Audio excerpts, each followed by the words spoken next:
Nice toll ಕಟ್ಟಬೇಕಾ ಬೇಡುವ ಅನ್ನೋಂಥ ಚರ್ಚೆ ಈಗ ಭಾರಿ ಜೋರಾಗಿ ನಡೀತಾ ಇದೆ. ಎಲ್ಲ ಟಿ ವಿ ಮಾಧ್ಯಮಗಳಲ್ಲಿ ಪತ್ರಿಕೆಗಳಲ್ಲೆಲ್ಲ ಚರ್ಚೆ ಆಗ್ತಾ ಇದೆ. ಆದರೆ ನೈಸ್ ಟೋಲ್ ಕಟ್ಟಲ್ಲ ಅಂತ ನಾವು 2012ರಲ್ಲಿ ಚಾಲೆಂಜ್ ಮಾಡಿದ್ವಿ. ಹೌದು, ನೈಸ್ ಯೋಜನೆ ಅನ್ನುವಂಥದ್ದು ಒಂದು ದೊಡ್ಡ ಹಗರಣಗಳ ಕೂಪ. ಇದು ಏನು ಮೂಲ ಉದ್ದೇಶವನ್ನು ಹೊಂದಿದೆ ಅದನ್ನು ಡಿವಿಯೇಟ್ ಮಾಡಿಕೊಂಡು ರೈತರ ರಕ್ತ ಬಸಿದು ಅವರನ್ನು ದೌರ್ಜನ್ಯ ಮಾಡಿ ಶೋಷಣೆ ಮಾಡಿ ಆ ಮೂಲಕ ಈ ನೈಸ್ ಆಗಿರುವಂಥ ನೈಸ್ ಯೋಜನೆಯನ್ನು ಮಾಡ್ತಾ ಇದೆ, ಅಕ್ರಮವಾಗಿ ಟೋಲ್ ಸಂಗ್ರಹ ಮಾಡ್ತಿದೆ ಅಂತ ನಾವು 2012ರಲ್ಲಿ ಒಂದು ಸವಾಲೆಸೆದು ಒಟ್ಟು 3 ಎಪಿಸೋಡ್ಗಳನ್ನು ಮಾಡಿದ್ವಿ. ಆವಾಗ ನಾವು ಆ ಎಪಿಸೋಡ್ಗಳನ್ನು ಮಾಡಿದಾಗ ನಮಗೆ ರೈತರು ದೊಡ್ಡ ಪ್ರಮಾಣದಲ್ಲಿ ಸಪೋರ್ಟನ್ನು ಮಾಡಿದರು. ಆ ಸಂದರ್ಭದಲ್ಲಿ ರೈತರು ಎಷ್ಟು ನೊಂದು ಹೋಗಿದ್ರು ಅಂತಂದರೆ ಯಾವುದೇ ನ್ಯಾಯಾಲಯಕ್ಕೆ ಹೋದರೂ ಕೂಡ ಅವರಿಗೆ ಸೋಲಾಗ್ತಿತ್ತು. ಯಾರೂ ಕೂಡ ಅವರ ದನಿಗೆ ಯಾರೂ ಕೂಡ ಬೆಲೆಯನ್ನು ಕೊಡ್ತಾ ಇಲ್ಲ. ಯಾವ ಮಟ್ಟಕ್ಕೆ ಹೋಯಿತು ಅಂತಂದರೆ ರೈತರಿಗೆ ನ್ಯಾಯಾಲಯ ಫೈನ್ ಹಾಕುವ ಮಟ್ಟಕ್ಕೆ ಬಂದು ಹೋಗ್ಬಿಟ್ಟಿತ್ತು. ತಮ್ಮ ಕಣ್ಣ ಮುಂದೆಯೇ ಯಾವುದೇ ಕಾಂಪನ್ಸೇಷನ್ ಕೊಡದೆ ತಾವು ದುಡಿತಿದ್ದಂಥ ಬೆಂಗಳೂರಿನ ಹೃದಯ ಭಾಗದಲ್ಲಿರುವಂಥ ಜಮೀನನ್ನು ಹದ್ದು ಕಿತ್ಕೊಂಡು ಹೋದಾಗ ಅಸಹಾಯಕರಾಗ್ಬಿಟ್ರು ರೈತರು. ಯಾರೂ ಕೂಡ ಅವರಿಗೆ ಸಪೋರ್ಟ್ ಮಾಡ್ತಿರ್ಲಿಲ್ಲ. ನ್ಯಾಯಾಲಯದಲ್ಲೂ ಕೂಡ ನ್ಯಾಯ ಸಿಗ್ತಿರ್ಲಿಲ್ಲ. ಏನು ಮಾಡಬೇಕು ಅಂತ ಗೊತ್ತಾಗ್ತಿರ್ಲಿಲ್ಲ. ಆ ಸಂದರ್ಭದಲ್ಲಿ ನಾನು ಸುವರ್ಣ ನ್ಯೂಸಲ್ಲಿದ್ದೆ. ನಮ್ಮ ಹತ್ರ ರೈತರು ಬಂದು ಇದೊಂದು ಸ್ಟೋರಿ ಮಾಡಬೇಕು ಅನ್ನೋಂಥ ಮಾತನ್ನು ಹೇಳಿದ್ರು. ಆ ಸಂದರ್ಭದಲ್ಲಿ ನಾನು ಅದನ್ನು ಚಾಲೆಂಜ್ ಆಗಿ ತಗೊಂಡಿದ್ವಿ. ಆ ಸಂದರ್ಭದಲ್ಲಿ ನನ್ನ ಸಂಪಾದಕರಾಗಿರುವಂಥ ವಿಶ್ವೇಶ್ವರ ಭಟ್ರು ಅವರು ಎಸ್ ಗೋ ಹೆಡ್ ಅನ್ನುವಂಥ ಒಂದು ಗ್ರೀನ್ ಸಿಗ್ನಲ್ ಕೊಟ್ಟಿದ್ದೇ ತಡ ನಾವು ಫೀಲ್ಡಿಗೆ ಇಳಿದು ಈ ನೈಸ್ನ ಈ ಹಗರಣದ ಇಂಚು ಮಾಹಿತಿಯನ್ನು ಸಂಗ್ರಹಿಸಿದ್ವಿ. ನಮ್ಮ ಈ ಹೋರಾಟಕ್ಕೆ ನಿಜವಾಗ್ಲೂ ಕೂಡ ಸಾಥ್ ಕೊಟ್ಟವರು ಆ ಸಂದರ್ಭದಲ್ಲಿ ಕೆಂಪೇಗೌಡರು ಅನ್ನುವಂಥ ಒಬ್ಬ ಹಠವಾದಿ ರೈತ.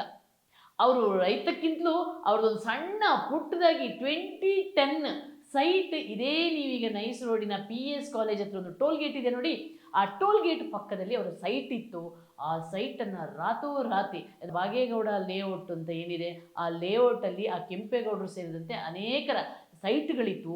ಅದನ್ನು ಕಿತ್ಕೊಂಡು ರಾತ್ರಿ ಗೂಂಡಗಳನ್ನು ಕಳಿಸಿ ಆ ಎಲ್ಲ ಲೇಔಟನ್ನು ಮಾಡಿ ಅವ್ರನ್ನ ಬೀದಿ ಪಾಲು ಮಾಡ್ತಾರೆ. ಅಲ್ಲಿ ಮಕ್ಕಳು ದೊಡ್ಡವರು ಎಲ್ಲರೂ ಹೋರಾಟ ಮಾಡ್ತಾರೆ.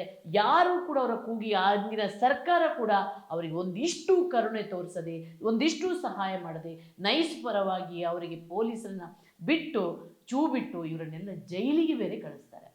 ಆ ಕೆಂಪೇಗೌಡರು ಆ ಸಂದರ್ಭದಲ್ಲಿ ಚಾಲೆಂಜ್ ಮಾಡ್ತಾರೆ. ಆ ಸಂದರ್ಭದಲ್ಲಿ ನಾನು ಅವರ ಬಂದು ನಮ್ಮ ಹತ್ರ ದಾಖಲೆಗಳನ್ನೆಲ್ಲ ಕೊಡ್ತಾರೆ. ನೀವು ಮಾಡ್ತೀರಾ ಈ ಸ್ಟೋರಿ ಅಂತ ಹೇಳ್ತಾರೆ. ನಾನು ನಮ್ಮ ಸಂಪಾದಕರ ಪರ್ಮಿಷನ್ ತಗೊಂಡು ಆ ಹೋರಾಟಕ್ಕೆ ಇಳಿತೀವಿ. ಆ ಹಗರಣಗಳ ನಮಗೆ ಹಿಂದೆ ಇನ್ನೊಬ್ಬರು ಅವರ ಹೆಸರು ಹೇಳೋಕ್ಕಾಗಲ್ಲ, ಯಾಕಂದರೆ ಅವರು ನಾನು ಯಾರ ಮುಂದೆನೂ ಬರಲ್ಲ, ಯಾರಿಗೂ ಹೇಳಲ್ಲ ಅಂತ ಹೇಳಿ ನನಗೆ ಪಾಠ ಹೇಗಂದರೆ ಚಿಕ್ಕ ಮಗುವಿಗೆ ಪಾಠ ಮಾಡ್ತಾರೆ ನೋಡಿ, ಆ ರೀತಿ 1 ವಾರದ ಕಾಲ ನಾನು ಒಂದು ಸ್ಟೂಡೆಂಟಾಗಿ ಕೂತು ಈ ನೈಸ್ ಹಗರಣದ ಇಷ್ಟು ರಾಶಿ ದಾಖಲೆಗಳನ್ನು ಅವರು ಹೇಗೆ ದೇವೇಗೌಡರು MOU ಮಾಡಿದ್ರು, ಆ MOUಯಲ್ಲಿ ಏನಿತ್ತು 111 ಕಿಲೋಮೀಟರ್ ಏನು ರಸ್ತೆ ಮಾಡುವಂಥದ್ದಾಗಲಿ, ಆಮೇಲೆ 5 ಟೌನ್ಶಿಪ್ಪು, 41 ಕಿಲೋಮೀಟ್ರು ಪೆರಿಫೆರಲ್ ರಸ್ತೆ, 9.8 ಕಿಲೋಮೀಟರ್ನ ಲಿಂಕ್ ರಸ್ತೆ ಮಾಡಬೇಕು ಅಂತ ಏನೊಂದು ಮೂಲವಾಗಿರುವಂಥ ಯೋಜನೆಯನ್ನು ತರ್ತಾರೆ. ಆ ಯೋಜನೆಯನ್ನು ಆ ಬಳಿಕ ಡಿವಿಯೇಟ್ ಮಾಡಿಕೊಂಡು ಯಾವ ರೀತಿ ಇವರು ರಿಯಲ್ ಎಸ್ಟೇಟ್ ದಂಧೆ ಮಾಡ್ಕೊಂಡು ಕೂತ್ಕೊಂಡು ಬಿಡ್ತಾರೆ, ಹೇಗೆ ಟೌನ್ಶಿಪ್ನ ಕಥೆಯನ್ನೂ ಮುಗಿಸ್ತಾರೆ, ಹೇಗೆ ಈ ನೈಸ್ ರಸ್ತೆ ಅನ್ನುವಂಥದ್ದು ಮೈಸೂರು ಬೆಂಗಳೂರಿನ ನಡುವಿನ ಒಂದು ಕೊಂಡಿ ರಸ್ತೆ ಆಗಬೇಕಿತ್ತು, ಅವೆಲ್ಲವನ್ನು ಗಾಳಿಗೆ ತೂರಿ ಇವರು ಏನು 20,193 ಎಕರೆ ಜಮೀನನ್ನು ತಗೊಳ್ಬೇಕು ಅಂತಿತ್ತು. ಆ ಬಳಿಕ ಇವರು ಹೇಗೆಲ್ಲ ಅದನ್ನು ಗಾಳಿಗೆ ತೂರಿಕೊಂಡು ಬೇಕಾಬಿಟ್ಟು ಜಮೀನನ್ನು ಗುಡ್ಡೆ ಹಾಕ್ಕೊಂಡು ರೈತರಲ್ಲಿ ರಿಯಲ್ ಎಸ್ಟೇಟ್ ದಂಧೆ ಮಾಡಿದ್ರು. ಇವರ ಬಗ್ಗೆ ನಾವು ಎಲ್ಲವನ್ನು ಹೋಗಿ ರೈತರನ್ನ ಭೇಟಿಯಾಗಿ ಮಾತಾಡ್ತೀವಿ. ಈ ಸ್ಟೋರಿ ಮಾಡಿದ್ಮೇಲೆ ನಾವು 3 ಎಪಿಸೋಡಲ್ಲಿ ಮಾಡ್ತೀವಿ. ಈ ಸ್ಟೋರಿ ನಮ್ಗೆ ಏನನ್ನು ಕೊಡುತ್ತೆ ಅಂತಂದರೆ, ಸ್ಟೋರಿ ಮಾಡಿದ್ಮೇಲೆ ವಿಚಲಿತರಾದಂಥ ಅಶೋಕ್ ಖೇಣಿಯವರು ನಮ್ಮ ಮೇಲೆ 100 ಕೋಟಿಯ ಮಾನನಷ್ಟ ಮೊಕದ್ದಮೆಯನ್ನು ಮಾಡ್ತಾರೆ. ಎಷ್ಟು? 100 ಕೋಟಿ ಮಾನನಷ್ಟ ಮೊಕದ್ದಮೆಯನ್ನು ಸುವರ್ಣ ನ್ಯೂಸ್ ಸೇರಿದಂತೆ ನಮ್ಮ ಮೇಲೆಲ್ಲ ಹಾಕ್ಬಿಡ್ತಾರೆ. ಆ 100 ಕೋಟಿ ಮಾನನಷ್ಟ ಮೊಕದ್ದಮೆ ಜೊತೆಗೆ ನಾವು ಸ್ಟೋರಿ ಮಾಡಿದಾಗ ನಮ್ಮ ಮೇಲೆ ಮಾರಣಾಂತಿಕ ಹಲ್ಲೆಗಳನ್ನು ಮಾಡ್ತಾರೆ.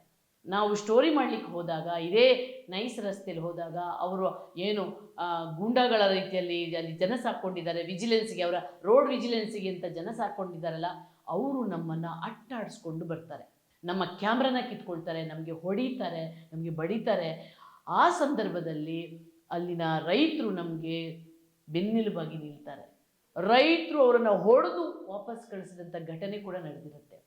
ಅಲ್ಲಿ ಆ ರಸ್ತೆಗೋಸ್ಕರ ಒಬ್ಬ ಹುಡುಗ ಪ್ರಾಣ ಕೂಡ ಹೋಗುತ್ತೆ, ಹೋರಾಟ ಮಾಡಿದ ಆ ಹುಡುಗನ ಪ್ರಾಣ ಹೋಗುತ್ತೆ. ನಾವು ಆ ಸ್ಟೋರಿ ಮಾಡಲಿಕ್ಕೆ ಹೋದಾಗ ಆ ತಾಯಿ ನಮ್ಮ ಮುಂದೆ ಬಂದು ಏನು ನೈಸ್ ರಸ್ತೆಯ ಆ ಗೂಂಡಾಗಳು ಏನಿದ್ರು ಅವರನ್ನು ಹೊಡೆದೋಡಿಸ್ಬಿಡ್ತಾರೆ. ಅಂದರೆ ಈವಾಗ ಹೈಕೋರ್ಟ್ ಒಂದು ಒಳ್ಳೆಯ ಆದೇಶವನ್ನು ಕೊಟ್ಟಿದೆ. ಈವಾಗ ಆ ಹೈಕೋರ್ಟ್ ಆದೇಶದಲ್ಲಿ ನೇರವಾಗಿ ಹೇಳುತ್ತೆ ನ್ಯಾಯಾಲಯ, ಇದೊಂದು ದೊಡ್ಡ ಸ್ಕ್ಯಾಮ್, ಕರ್ನಾಟಕ ರಾಜ್ಯದಲ್ಲಿ ನಡೆದಿರುವ ಒಂದು ದೊಡ್ಡ ಸ್ಕ್ಯಾಮ್ ಇದು ಅನ್ನುವಂಥದ್ದನ್ನು ಹೇಳುತ್ತೆ. ಅಷ್ಟು ಮಾತ್ರ ಅಲ್ಲ, ಸರ್ಕಾರದ ಕಣ್ಮುಂದೆ ಇಂಥದ್ದೊಂದು ಹಗರಣ ನಡೀತಾ ಇದ್ರೂ ಕೂಡ ಯಾಕೆ ಇದನ್ನು ಏನು ಕ್ರಮ ಕೈಗೊಳ್ತಿಲ್ಲ, ಯಾಕೆ ಈ ಯೋಜನೆಯನ್ನು ಹಿಂದಕ್ಕೆ ಪಡಿತಾ ಇಲ್ಲ, ಯಾಕೆ ರೈತರಿಗೆ ನ್ಯಾಯ ಕೊಡ್ತಾ ಇಲ್ಲ ಅಂತ. ಏನಂದರೆ ಈ ನೈಸ್ ಯೋಜನೆಯ ನೀವು ಅದನ್ನು ಹುಡುಕ್ತಾ ಹೋದಾಗ ಅಚ್ಚರಿಯ ಮೇಲೆ ಅಚ್ಚರಿ ಆಗುತ್ತೆ. ಜೊತೆಗೆ ಅಧಿಕಾರಿಗಳು ಯಾವ ರೀತಿ ತಮ್ಮ ಅಧಿಕಾರದ ದುರ್ಬಳಕೆ ಮಾಡ್ಕೊಳ್ತಾರೆ, ಹಣದಾಸೆಗೆ ಜನರನ್ನು ಮಾರಾಟ ಮಾಡೋದಲ್ಲ, ಸರ್ಕಾರವನ್ನು ಮಾರಾಟ ಮಾಡ್ತಾರೆ. ಎಲ್ಲವರೆಗೆ ಈ ಒಂದು ನೈಸ್ ಪ್ರಕರಣದಲ್ಲಿ ಆಗುತ್ತೆ ಅಂತಂದರೆ, ಕ್ಯಾಬಿನೆಟ್ ಮೀಟಿಂಗ್ನ ಏನು ಮಿನಿಟ್ಸ್ಗಳಿವೆ, ನಿರ್ಧಾರಗಳಿವೆ, ಕ್ಯಾಬಿನೆಟ್ ಸಚಿವ ಸಂಪುಟದಲ್ಲಿ ಆಗುವಂಥ ನಿರ್ಧಾರವನ್ನೇ ಈ ಅಧಿಕಾರಿಗಳು ತಿದ್ದುವಂಥ ಕೆಲಸ ಮಾಡಿರುವಂಥ ಪ್ರಕರಣ ಕೂಡ ಇಲ್ಲಿ ನಡೆಯುತ್ತೆ. ಅಂಥ ದೊಡ್ಡ ಹಗರಣ. ಈ ಹಗರಣವನ್ನು ಇವತ್ತು ಸರ್ಕಾರ ಹೇಳಿದೆ, ಇದು ನ್ಯಾಯಾಲಯವೇ ಹೇಳಿದೆ, ಇದೊಂದು ದೊಡ್ಡ ಹಗರಣ, ಇಲ್ಲಿ ರೈತರಿಗೆ ಮೋಸ ಆಗಿದೆ, ನಮ್ಮ ಪರಿಸರಕ್ಕೆ ಅನ್ಯಾಯ ಆಗಿದೆ, ಜೊತೆಗೆ ಇದೊಂದು ಅಂದರೆ ಇಡೀ ವ್ಯವಸ್ಥೆಯನ್ನು ಭ್ರಷ್ಟಗೊಳಿಸಿದಂಥ ಒಂದು ಸ್ಕ್ಯಾಮ್ ಆಗಿದೆ ಅನ್ನುವಂಥ ಮಾತನ್ನು ಹೇಳ್ತಾರೆ. ಈ ಸ್ಟೋರಿ ಮಾಡಿದಾಗ ನಿಜವಾಗ್ಲೂ ಕೂಡ ನನಗೆ ಒಂದು ಕಡೆ ಕಣ್ಣೀರು ಬರ್ತಾ ಇತ್ತು, ಒಂದು ಕಡೆ ಅಚ್ಚರಿ ಆಗ್ತಾ ಇತ್ತು. ಮತ್ತು ಒಬ್ಬ ರೈತನನ್ನು ಈ ರೀತಿಯೂ ಶೋಷಿಸ್ಬೋದಾ, ದೌರ್ಜನ್ಯ ಮಾಡ್ಬೋದಾ, ದುಡ್ಡಿದ್ದವರ ಪರವಾಗಿ ಒಂದು ವ್ಯವಸ್ಥೆಗಳು ಇಷ್ಟೊಂದು ಕಣ್ಣು ಮುಚ್ಚಿ ಅವರಿಗೆ ಸಹಾಯ ಮಾಡ್ಬೋದಾ, ಎಲ್ಲ ಎಲ್ಲೆಗಳನ್ನು ಮೀರಿ, ಕಾನೂನಿನ ಅಷ್ಟೂ ಎಲ್ಲೆಗಳನ್ನು ಮೀರಿ ನನಗೆ ಒಂದು ಸ್ಟೋರಿ ನೆನಪು ಬರ್ತದೆ. ಒಬ್ಬರು ಮಲಯಾಳಿ ತಾತ, ಅವರು ತಮ್ಮ ಜೀವಮಾನದ ಅಷ್ಟೂ ಒಂದು ಉಳಿಕೆಯನ್ನು ಸಂರಕ್ಷಿಸಿ ಇದೇ ನೈಸ್ ರಸ್ತೆ ಹತ್ರ, ಎಲ್ಲಿ ಅಂದರೆ ಅದು PES ಕಾಲೇಜಿನ ಪಕ್ಕದಲ್ಲಿ ಅವರು ಮನೆ ಕಟ್ಕೊಳ್ತಾರೆ. ಅದು ಈಗ ಎಲ್ಲಿ ಅಂದರೆ ಬನ್ನೇರುಘಟ್ಟ ರೋಡಲ್ಲಿ. ಆ ಮನೆ ಈ ನೈಸ್ ರಸ್ತೆ ಇವರು ಏನು ಮಾಡ್ತಾರೆ, ಇವರೆಲ್ಲ ಡಿವಿಯೇಷನ್ ಅವರವರಿಗೆ ಬೇಕಾದ ಹಾಗೆ ಅವರಿಗೆ ಅನುಕೂಲ ಇರುವ ರೀತಿಯಲ್ಲಿ ಆ ಇಡೀ ರಸ್ತೆಯ ನಕ್ಷೆಯನ್ನು ಡಿವಿಯೇಟ್ ಮಾಡ್ತಾರೆ. ಅಲ್ಲಿ ಒಂದು ಕಾಲೇಜನ್ನು ಉಳಿಸೋಕೆ ಸಲುವಾಗಿ ಇವರು ಆ ಡಿವಿಯೇಟ್ ಮಾಡಿ ಈ ಮನೆ ಕಟ್ಟಿರ್ತಾರೆ ನೋಡಿ, ಆ ತಾತನ ಮೇಲೆಯೇ ಆ ತಾತನ ಮನೆಯ ಮೇಲೇ, ಅವರ ಆಸ್ತಿ ಮೇಲೇ ರಸ್ತೆ ಹೋಗುವ ಹಾಗೆ ಮಾಡ್ತಾರೆ. ಆ ರಸ್ತೆಯಲ್ಲಿ ಆ ತಾತ ತುಂಬ ಹೋರಾಟ ಮಾಡ್ತಾರೆ, ಯಾವ ಕಾರಣಕ್ಕೂ ನಾನು ರಸ್ತೆ ಬಿಡಲ್ಲ, ಯಾಕಂದರೆ ಇದು ಫ್ರೇಮ್ ವರ್ಕ್ ಅಗ್ರಿಮೆಂಟಲ್ಲಿ ಏನಿದೆ ಅದರ ಪ್ರಕಾರ ಇಲ್ಲ, ಇವರು ಉಳ್ಳವರಿಗೆ ಹಣ ಇದ್ದವರ ಪರವಾಗಿ ಮಾಡಿಕೊಂಡು ನಕ್ಷೆಯನ್ನು ಬದಲಾಯಿಸಿದರೆ ನಾನು ಬಿಟ್ಕೊಡಲ್ಲ ನನ್ನ ಆಸ್ತಿನ ಅಂತ ಹೇಳ್ತಾರೆ. ಬಟ್ ಇವ್ರು ಬಿಡಲ್ಲ, ಅವರ ಮನೆಗೆ ನೀರನ್ನು ಮುಳುಗಿಸಿ ಹೇಗೆ ಮಾಡ್ತಾರೆ ಅಂದರೆ, ಅವರ ಮನೆ ಸುತ್ತ ದಂಡೆ ಕಟ್ಟಿ ಅದಕ್ಕೆ ನೀರು ಬಿಟ್ಟು ಆ ಮನೆನ ಮುಳುಗಿಸ್ತಾರೆ. ಆದರೆ ತಾತಪ್ಪ ಬಿಡಲ್ಲ, ತಾತಪ್ಪ ಮೇಲೆ ಹಂಚಿನ ಮೇಲೆ ನಿಂತ್ಕೊಂಡು ಬಿಡ್ತಾರೆ, ಹಂಚಿನ ಮೇಲೆ ನಿಂತ್ಕೊಂಡು ಹೋರಾಟ ಮಾಡ್ತಾರೆ. ಆದರೂ ಇವರು ನೈಸ್ನವ್ರು ಬಿಡಲ್ಲ, ಮನೆಯನ್ನು ಮುಳುಗಿಸ್ತಾರೆ. ಕೊನೆಗೆ ಈಜಿಕೊಂಡು ಅವರು ಪ್ರಾಣ ರಕ್ಷಣೆ ಮಾಡ್ಕೊಂಡು ಬರುವಂಥ ಪರಿಸ್ಥಿತಿ ಬರುತ್ತೆ. ಆ ತಾತ ಎಲ್ಲರಿಗೂ ಹೋರಾಟ ಮಾಡ್ತಾರೆ. ಅಂದರೆ ಆಮೇಲೆ ಅವರೊಂದು ಸಾಂಕೇತಿಕವಾಗಿ ಸರ್ಕಾರದ ಹೋರಾಟ ಹೆಂಗೆ ಮಾಡಿದ್ರು ಯಾರು ಮಾತೇ ಕೇಳಲ್ಲ. ಇವರ ಯಾರೂ ಕೂಡ ಈ ರೈತರದ್ದಾಗಲಿ ನೊಂದವರ ಪರವಾಗಿ ಒಬ್ಬರು ಮಾತು ಕೇಳಲ್ಲ. ಆವಾಗ ಏನು ಮಾಡ್ತಾರೆ ಅವರು, ಇದೇ MG ರೋಡಲ್ಲಿ ಗಾಂಧಿ ಸ್ಟ್ಯಾಚ್ಯೂ ಏನಿರುತ್ತೆ, ಗಾಂಧಿ ಪ್ರತಿಮೆ ಮುಂದೆ ಸಾಂಕೇತಿಕವಾಗಿ ಸಾವಿರಾರು ದಿನಗಳ ಕಾಲ ಸತ್ಯಾಗ್ರಹವನ್ನು ಮಾಡ್ತಾರೆ. ಆದರೂ ಕೂಡ ಅವರಿಗೆ ನ್ಯಾಯ ದೊರಕಲ್ಲ. ಇನ್ನೊಬ್ರದ್ದು ಉದಾಹರಣೆ, ಈ ಹೋರಾಟದಲ್ಲಿ ಇನ್ನೊಬ್ಬರನ್ನ ನೆನಪಿಸ್ಕೊಳ್ಬೇಕು. ಒಬ್ಬರು ನೌಕಾಧಿಕಾರಿ, ನಿವೃತ್ತ ನೌಕಾಧಿಕಾರಿ ಹನುಮಂತಯ್ಯ ಅಂತ, ಅವರ ಮನೇನ ನೀವು ಇವಾಗಲೂ ನೋಡ್ಬೋದು. ಆ ಟೋಲ್ನ ಮಧ್ಯದಲ್ಲಿ ರಸ್ತೆ ಎರಡು ಹೋಗುತ್ತೆ, ಅದರ ಮಧ್ಯದಲ್ಲಿ ಅವರು ನಾನು ಯಾವ ಕಾರಣಕ್ಕೂ ಕೂಡ ಇದು ಡಿವೇಟ್ ಆಗಿರುವಂಥ ಇದು ಹಗರಣದ ಒಂದು ಯೋಜನೆ, ನನ್ನ ಆಸ್ತಿನ ಬಿಟ್ಕೊಡಲ್ಲ ಅಂತ ಅಲ್ಲೇ ನಿಂತಿರ್ತಾರೆ. ಅವರ ಮನೇನ ಇವತ್ತಿಗೂ ಒಂದು ಸ್ಮಾರಕದಾಗಿ ನೋಡ್ಬೋದು. ಅವರಿಗೆ ಈಗಲೂ ಅಲ್ಲಿ ಬದುಕ್ತಾ ಇದ್ದಾರೆ. ಬಟ್ ಅವರಿಗೆ ಕೊಡಬಾರದ ಕಷ್ಟ ಕೊಡ್ತಾರೆ, ಕೊಡಬಾರದ ಹಿಂಸೆ ಕೊಡ್ತಾರೆ. ಅವರನ್ನು ಒಂದು ಎಷ್ಟು ಹಿಂಸೆ ಮಾಡ್ತಾರೆ ಅಂತಂದರೆ ಆದರೂ ಕೂಡ ಅವರು ದಿಟ್ಟವಾಗಿ ಹೋರಾಟವನ್ನು ಮಾಡ್ತಾರೆ. ಈ ರೀತಿ ಸಾಕಷ್ಟು ಮಂದಿ ದಿಟ್ಟವಾಗಿ ಹೋರಾಟ ಮಾಡಿದರೂ ಕೂಡ ಇಡೀ ವ್ಯವಸ್ಥೆ ಅಂದರೆ ಕಾಲಕ್ಕೆ ದೇವೇಗೌಡರ ಕೈಯಿಂದ MOU ಆದಂದಿನಿಂದ ಇವತ್ತಿನವರೆಗೆ ಕಾಲಕ್ಕೆ ಬಂದಂಥ ಎಲ್ಲ ಸರ್ಕಾರಗಳು ಇದು ನೈಸ್ ರಸ್ತೆಗೆ, ನೈಸ್ ಯೋಜನೆಗೆ ಅವರವರ ರೀತಿಯಲ್ಲಿ ಇಲ್ಲೀಗಲ್ ಆಗಿ ಕಾನೂನನ್ನು ಮೀರಿ ಸಹಾಯ ಮಾಡಿದ್ದಾರೆ. ಅದರಲ್ಲೂ ನನಗೆ ಆಶ್ಚರ್ಯ ಆಗೋದು, ಕೆಲವು ಅಧಿಕಾರಿಗಳು ಅವರೇನು ಪ್ರಾಮಾಣಿಕರು ಅಂತೆಲ್ಲ ತೋರಿಸ್ಕೊಂಡ ಕೆಲ ಅಧಿಕಾರಿಗಳು ಅವರ ಜೊತೆ ಸೇರಿಕೊಂಡು ಯಾವ್ಯಾವ ರೀತಿ ಮೋಸ ಮಾಡಿದ್ರು, ಯಾವ್ಯಾವ ರೀತಿ ಕಾನೂನನ್ನು ತೀಡಿ ತಿರುಚಿ ಅವರಿಗೆ ಅನುಕೂಲ ಆಗೋ ರೀತಿಯಲ್ಲಿ ಮಾಡಿದ್ದಾರೆ ಅಂದರೆ ಈ ಫೈಲನ್ನು ನೋಡಿದ್ರೆ ಗೊತ್ತಾಗುತ್ತೆ. ಇನ್ನೊಂದು ಅಂಶ ನೀವು ನೆನ್ಪಿಟ್ಕೋಬೇಕು, ಎಲ್ಲಿವರೆಗೆ ಅಂತಂದರೆ ಕೆಲವು ರಿಟೈರ್ಡ್ ಆದಂಥ ಪೊಲೀಸ್ ಆಫೀಸರ್ಗಳೇ ಈ ನೈಸ್ ಯೋಜನೆಗೆ ಒಂದು ಗಾರ್ಡ್ ಆಗಿ, ಸೇಫ್ ಗಾರ್ಡ್ ಆಗಿ ನಿಂತು ಬಿಡ್ತಾರೆ. ಅವರಿಗೆ ಯಾರೇ ಪ್ರಶ್ನೆ ಮಾಡಲಿ ಅವರ ಮೇಲೆ ಅವರು ಮಾಹಿತಿ, ಅವರಿಗೆಲ್ಲ ಯಾವ ರೀತಿ ಇವರನ್ನೆಲ್ಲ ಹ್ಯಾಂಡಲ್ ಮಾಡಬೇಕು, ಯಾವ ರೀತಿ ಇವರನ್ನೆಲ್ಲ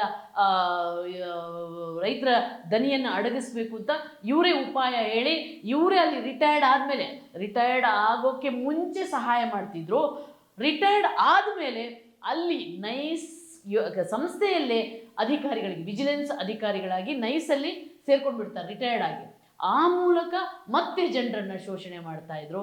ಈ ಶೋಷಣೆಯ ಕತೆ ನಿಜವಾಗ್ಲೂ ಅದನ್ನು ಹೇಳಿದ್ರೆ ಪುರಸಲ್ಲ. ನಮ್ಮ ಮೇಲೆ 100 ಕೋಟಿ ಹಗರಣ ಮಾನನಷ್ಟ ಮೊಕದ್ದಮೆಯನ್ನು ಹಾಕಿದರೆ ಇವತ್ತಿಗೂ ಆ ಕೇಸ್ ನಡೀತಾ ಇದೆ. ಹಾಗಾಗಿ ಇವತ್ತು ನ್ಯಾಯಾಲಯ ಏನು ಒಂದು ತೀರ್ಪನ್ನು ಕೊಟ್ಟಿದೆ, ದ ಬಿಗ್ಗೆಸ್ಟ್ ಸ್ಕ್ಯಾಮ್ ಅಂತ ಹೇಳಿದೆ. ಜೊತೆಗೆ ಇದರಿಂದ ರೈತರನ್ನ ರಾಬ್ ಮಾಡಲಾಗಿದೆ, ದರೋಡೆ ಮಾಡಲಾಗಿದೆ. ಸೊ ಸರ್ಕಾರ ಕಣ್ಮುಚ್ಚಿ ಕೂತಿದೆ. ಸದನ ಸಮಿತಿಯಲ್ಲೂ ಕೂಡ ಇಲ್ಲಿ ದೊಡ್ಡ ಕರಪ್ಷನ್ ಆಗಿದೆ, ಭಾರಿ ಭ್ರಷ್ಟಾಚಾರ ಆಗಿದೆ ಅನ್ನೋದನ್ನು ಸ್ಪಷ್ಟವಾಗಿ ಹೇಳ್ತಾರೆ. ಆದರೂ ಕೂಡ ಇವತ್ತಿಗೂ ಸರ್ಕಾರ ಏನೂ ಮಾಡ್ತಾ ಇಲ್ಲ. ಇವತ್ತಿಗೂ ಅವರು ಭರ್ಜರಿಯಾಗಿ ಹಣ ಲೂಟಿ ಮಾಡ್ತಾನೆ ಇದ್ದಾರೆ. ಜನರನ್ನು ಟೋಲ್ ಕಲೆಕ್ಟ್ ಮಾಡಿಕೊಂಡು, ಅದು ಟೂ ವೀಲರ್ಗೆ ಕೂಡ ಟೋಲ್ ಕಲೆಕ್ಟ್ ಮಾಡ್ಕೊಂಡಿದ್ವಿ. ಎಲ್ಲಿವರೆಗೆ ಅಂದರೆ ನಾವು ಏನು 3 ಎಪಿಸೋಡ್ಗಳನ್ನು ಮಾಡಿದ್ವಿ, ಆ 3 ಎಪಿಸೋಡ್ಗಳನ್ನು ಮಾಡಿದ ನಂತರ ಈ ನೈಸ್ ರಸ್ತೆ ಇದೆ ಅದು ಸಿಮೆಂಟ್ ರೋಡ್ ಆಯಿತು.